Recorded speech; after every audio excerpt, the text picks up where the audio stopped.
Bruno, nos últimos meses o dólar vem caindo e chegou ao seu menor patamar desde 99. E o que está acontecendo? Por que a moeda americana está desvalorizando tanto? Bom, a gente pode dividir acho que em duas partes, tá? Nesses últimos meses existe de fato um movimento de desvalorização relativa do dólar por conta de, na verdade, percepção de risco, envolvendo principalmente a questão da dívida norte-americana, né?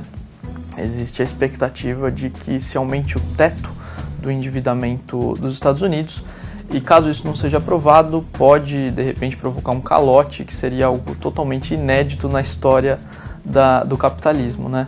E essa é uma questão que deve ser resolvida agora até o dia 2 de agosto. Sim, né? Até o dia 2 existe essa expectativa. É claro que tudo converge para que realmente se resolva.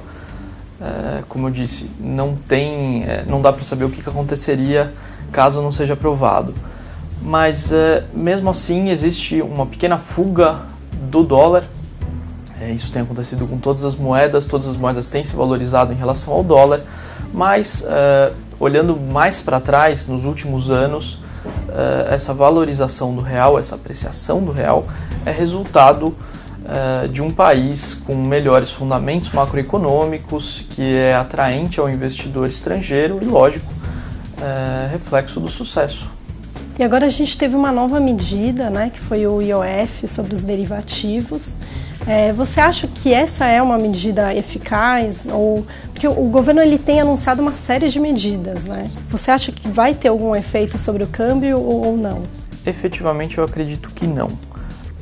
O teor talvez seja negativo, porque ao realizar esses contratos de derivativos, pode ser feito ou não o registro na BMF, na CETIP e em outras casas de clearing. Mas ao obrigar as instituições a se registrarem e assim, a partir de um determinado limite, cobrarem um imposto, essas pessoas procuram outra alternativa, esses agentes procuram outra alternativa. E essa alternativa é muito clara. Você tem essa possibilidade nas bolsas de Chicago, na bolsa de Nova York e etc.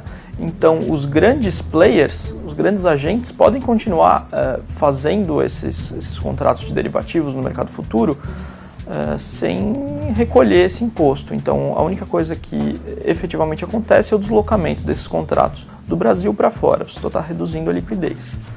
E essa queda do dólar, ela deve continuar acontecendo? Vocês estão prevendo que o dólar fique em qual patamar no final do ano? Para os próximos meses a gente projeta alguma estabilidade, não tem grandes notícias que a gente imagina que possam surgir que afetem o câmbio, mas mais para o final do ano ele deve chegar a 1,60, já na expectativa da reversão da política monetária expansionista nos Estados Unidos. Não é necessariamente uma alta de juros, isso de fato só está programado para o final de 2012, talvez até mais para frente, a depender dos resultados da economia norte-americana.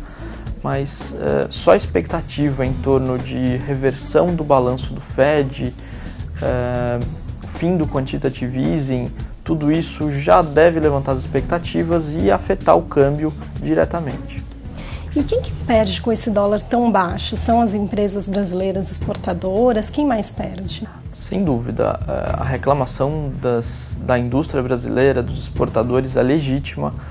O câmbio realmente incomoda, atrapalha eles, mas não existe muita coisa que possa ser feita nesse sentido. O câmbio, como eu te disse, é reflexo de uma economia mais forte, de um país de relativo sucesso. Tentativa de conter o câmbio seria algo como enxugar gelo, né? Não tem muito o que fazer, essas medidas estão aí para comprovar isso. E vocês fazem a previsão do dólar a 1,60 no final do ano e para 2012 vocês também já têm alguma previsão? Para 2012 a gente está com 1,75, aí já com uma expectativa muito mais forte sobre a política monetária norte-americana, tá? Provavelmente a alta de juros já vai ter acontecido no fim do ano que vem e aí o real tende a se desvalorizar um pouco.